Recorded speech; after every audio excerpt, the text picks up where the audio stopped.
Kapon ay nagkaroon ng interview si Alden Richards sa show na Fast Talk with Boy Abunda. What is your biggest romance and biggest breakup? Aldab ang sinagot ni Alden. Dahil dito, laging pasasalamat niya raw sa Itbulaga. Ito naman ang naging biggest breakup niya dahil, syempre, kailangan ni na Alden at May ng other experience or growth. Kailangan nila mag-venture or mag-explore din ng kanilang buhay na to learn more at para move forward. Did you fall for me? Ang tanong ni Boy kay Alden at ito naman ang sagot niya. Yes, Tito Boy. Yes po. Sabay nagsigawan yung mga tao dun sa studio eh. Hypocrite po ako kung hindi. And yes po, ayoko pong sabihin alam niya. Pero I did confess. Hanggang dito na lamang ang sagot ni Alden dahil pinutol mismo niya Boy Abunda at sinabing bilang respeto dahil kasal na si Maine eh, di ba? Ano ang nawala ng dahil sa Alden? Sabi ni Alden ay wala naman daw nawala. Ang mensahe niya lang sa mga fans niya ay wala naman taong perpekto. Fans are not perfect. At kahit na ganun pa man ay mahal niya pa rin ang mga fans niya, di ba? dahil wala magiging showbiz kung walang fans, di ba? Kung wala ang fans, wala din sila.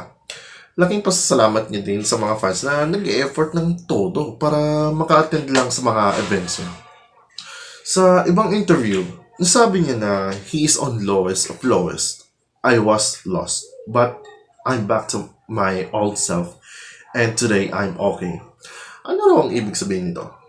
Madami daw pwedeng pwedeng sa sarili, sa pamilya, sa trabaho. Nakapapaisip pa nga raw siya sa sarili niya na gusto niya pa ba ang mga to.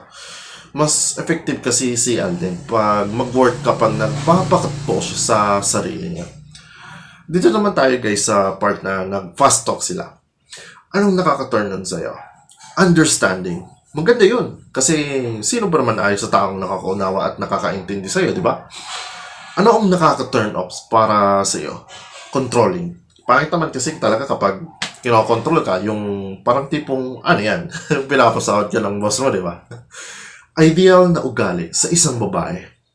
She is always there for you. Minsan kasi pagka mga lalaki nagkakaroon ng problema ay sinasarili lang namin yun. Pero di ba nakakagaan ng problema pag alam mo may tao na nandyan para sa'yo, right? Napipikon ka ba sa mga bashers mo? Dati raw ay napipikon siya. Pero ngayon hindi na. Siyempre, pag nasanay ka na sa paulit-ulit na pagbabash sa'yo ng mga tao, magiging manhid ka na lang. Naghahanap ng girlfriend? Yes and no. Uy, may something tayo dyan. Good boy or bad boy? Bad boy na po. Hala guys, yung Alden natin, bad boy na. Yakap o halik? Yakap na may halik. Kahit naman ako yakap ako tapos halik. Alam kong bumil, di ba? Totoo ba naman ang nagmamahal ay nag-aaway? Yes or no? Siyempre, totoo yan. Abnormal naman yung relasyon nyo kung di nagmamahalang lang kayo tapos walang away, di ba? Patapos na sana yung program. Pero syempre may Pablo pa rin na tanong si Boy Abunda. Alam niyo ba na dati ay nagkagusto si Alden kay Pia Wurtzbach? Yes, nagkagusto nga siya. Yun nga lang, hindi niya pinaalam. So sad. Truth or dare? Totoo nga bang may nililigawan siya isa sa mga artista? Umabot talaga ng isang minuto bago nag-decision si Alden. Yun nga lang, dare ang pinili niya. So, ayun, nag-macho dancing siya. Pero, syempre, hindi nakakagod. Kung nakita niyo yung itsura ni Alden, masasabi niyo na for sure, may mukhang nililigawan to, pero patago. Anyways, yan lang ang aking balitang showbiz ko. Sa inyo naman. Hello guys, kamusta? It's been 8 months since huli ako nito. Wala naman tayong trabaho. Paano ba yan? Vlog-vlog na naman ulit.